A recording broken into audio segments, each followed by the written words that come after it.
Hello दोस्तों, आज आप एक ऐसी कहानी सुनाने वाले हैं जिसे सुनने के बाद आपके अंदर का भी जोश धीरे धीरे करके जाग जाएगा। क्योंकि मेरे देवर ने मुझे पूरी रात भर खोदा, यानी कि मेरी चिकनी गुफा को और बड़ा बना दिया।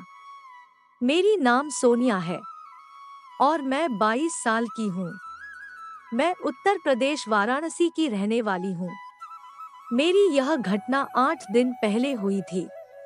हम अपने परिवार में सासू माँ, ससुर जी और अपने पति के अलावा उनका एक छोटा भाई रहता था। एक दिन ऐसा सहयोग बन गया कि मेरे पति ऑफिस के काम को लेकर उन्हें बाहर जाना पड़ा था। वह जाना चाहता था, पर मैं उन्हें जाने नहीं देती थी, क्योंकि हमारी शादी को केवल 1 ही महीना हुई थी। आपको तो पता ही है कि नई नवेली दुल्हन को क्या चीज की आवश्यकता होती है। क्योंकि मेरे पति एक नंबर का खोदू था, मुझे भी रोज रोज खोदवाने की जो आदत लग चुकी थी। इसलिए मैं अपने पति को अपने से दूर जाने से मना कर रही थी, लेकिन उनके बॉस ने यह नहीं मानी और उन्हें ऑफिस के काम को लेकर बैंकॉक भेज दिए। मुझे अकेले घर में मन नहीं लग रहा था। मुझे अकेलापन महसूस हो रहा था, क्योंकि मुझे अपने पति के साथ ज्यादा कंफर्टेबल फील होती थी और मैं उनके साथ अच्छा जीवन व्यतीत करता था। एक दिन ऐसा हुआ कि मेरे सासू माँ और ससुर जी दोनों सत्संग जाने वाले थे। तभी अचानक पड़ोस वाली आंटी के घर में उनकी बेटी को जोर से तबीयत खराब हो गई, जिन्हें लेकर मेरी सासू माँ और ससुर जी दोनों अस्पताल गए हुए थे। मैं और मेरा देवर दोनों घर में थे। मेरे देवर भी कॉलेज के लिए जाया करता था, लेकिन उसे दिन मैंने बोली कि आज तुम्हारे भैया भी घर पर नहीं है और मम्मी पापा भी नहीं है, इसलिए तुम आज कॉलेज जाना बंद कर दो। देवर ने भी मेरी बात मानकर वह कॉलेज जाने से बंद कर दिया। जब मैं नहाने के लिए बाथरूम गई थी, तो मेरे देवर ने चुप चुप कर मेरी गुफा को निहार रहा था। दोनों बड़े गब्बर को देख रहा था। जब मेरी नजर उनके ऊपर पड़ी, टोपा शर्म से अपनी मुंह को दूसरी तरफ फेर लिए। नहाने के बाद जब मैं अपनी बेडरूम में आई तो देवर भी मेरा वहीं बैठा हुआ था।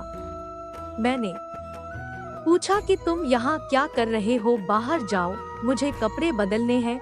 फिर वह उठकर मेरी ओर देखने लगा और धीरे धीरे करके वह घर से बाहर निकल गया। जब रात को मैं खाना खाने के लिए अपने देवर को बुलाने गया, तभी वह हिला रहा था और मैं हिलाते देखा। मुझे भी कुछ कुछ होने लगा, क्योंकि मुझे भी खुदवाने की जो आदत लग चुकी थी। जैसे ही मैं अपने देवर को बुलाई तो ख्वाब हिलाना बंद कर दिया और खाना खाने के लिए आ गया। मैं अकेले सो नहीं पा रही थी, क्योंकि मुझे 1 ही महीने शादी को हुआ था। मुझे डर लग रहा था अकेले सोने में, इसलिए मैंने सोचा कि अपने देवर को ही बुला लेते हैं और दोनों साथ में सो जाते हैं। जब मैं अपने देवर को बुलाई तो वह भी सोने के लिए आ गए। थोड़ी देर बाद जब मैं सो गई तो वह मुझे यहाँ वहाँ टच करना शुरू कर दिया और धीरे धीरे करके मुझे सहलाने लगा। मैंने सोचा कि यह क्या कर रहा है।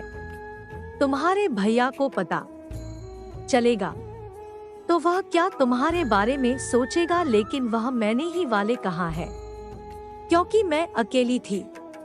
उसे दिन फिर मेरे देवर ने धीरे धीरे करके मेरे बदन को टच करना शुरू कर दिया और मेरे दोनों बड़े गब्बर को एक बार जोर से दबा दिया। तभी मेरी नींद खुल गई और मैंने देवर को देखा तो मेरे गुब्बारा को मसल रहा था। मुझे भी रहा नहीं गया, क्योंकि रोज रोज मुझे भी जो आदत लग चुकी थी। मैं भी सोचा कि अपने पति को दूर जाने से मुझे रहा नहीं जा रहा है, इसलिए मैं देवर के साथ ही अपनी काम बना लेता हूँ। फिर मेरे देवर ने धीरे धीरे करके मेरी सारी कपड़ों को उतार दिया और मुझे चाटने लगा। मैं भी धीरे धीरे करके उनकी यादों में खोते हुए गई, क्योंकि मुझे सहलाने लगा और मुझे घर के कोने में ले गया और मेरी चिकनी गुफा के अंदर अपने काले घोड़े को डाल दिया।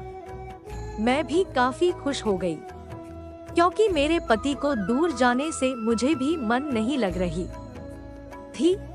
फिर मेरे देवर ने जोर जोर से अपनी काले घोड़े को मेरी गुफा के अंदर डालने लगा। मुझे दर्द हो रहा था, लेकिन अपनी हाथों से मेरी मुंह को कसके दबाए रखा था और जोर जोर से डालना शुरू कर दिया। कुछ में बात मैं भी चुप हो गई और आराम से उनके घोड़े को लेते गया, क्योंकि मुझे लेने की बहुत ज्यादा आदत लग चुकी थी। फिर वह थोड़ी देर बाद अपनी काले घोड़े का पानी मेरी गुफा के अंदर ही सारा गिरा दिया और चाटने लग गया। जब वह मेरी गब्बर को दबाने लगा, तभी देवर कहते हैं कि तुम्हारे गुब्बारे इतने बड़े कैसे हो गए हैं। फिर मैं बोली कि तुम्हारे भैया का ही तो कमाल है, उसमें ही यह सब डेवलपमेंट किया है। तुम्हारे भैया तो एक नंबर का खोड़ू है, वह रोज रोज खुद ने का आदत लगा दिया है। दूसरे दिन जब मैं सासू माँ और ससुर जी को फोन किया तो वह बोले कि 5 दिन के बाद आएंगे। फिर धीरे धीरे करके मेरे देवर मेरी काफी नजदीक आने लगा। एक दिन ऐसा हुआ कि जब मैं बाथरूम में नहाने के लिए गई थी, तभी मेरा देवर भी पीछे से चला गया और बाथरूम में ही मुझे करना स्टार्ट कर दिया। इतना जोर जोर से डाल रहा था कि अपने भैया से भी ज्यादा खोड़ू निकला था। मेरे देवर भैया की कमी को महसूस होने नहीं दे रहा था, क्योंकि जो चीज भैया करते थे वह मेरे देवर ही पूरा कर देते थे। इस प्रकार धीरे धीरे करके हम दोनों की प्यार की बातें आगे बढ़ी और मैं अपने देवर को रोज ही पति मानने लगा, क्योंकि मेरी सारी जरूरत को पूरा करते रहा था। मैं भी सोचा कि हमारे पति भी इतनी दूर चले गए हैं, मुझे अकेले रहा नहीं जाता है, क्योंकि मेरी नई नई शादी हुई थी और एक ही महीने में मेरे पति मुझे छोड़कर चली गई, इसलिए रहा नहीं जा रहा था। तभी मैं अपने देवर को ही पसंद करने लगा और देवर भी मुझे काफी ज्यादा पसंद करता था। तभी हम दोनों के बीच बातें आगे बढ़ी और मुझे खोदने लगा। मैं भी बहुत खुश हो जाती थी जब वह जोर जोर से खुदाई करता था। इस प्रकार मेरी कहानी है। अगर आपको अच्छा लगा हो तो वीडियो को शेयर जरूर करें।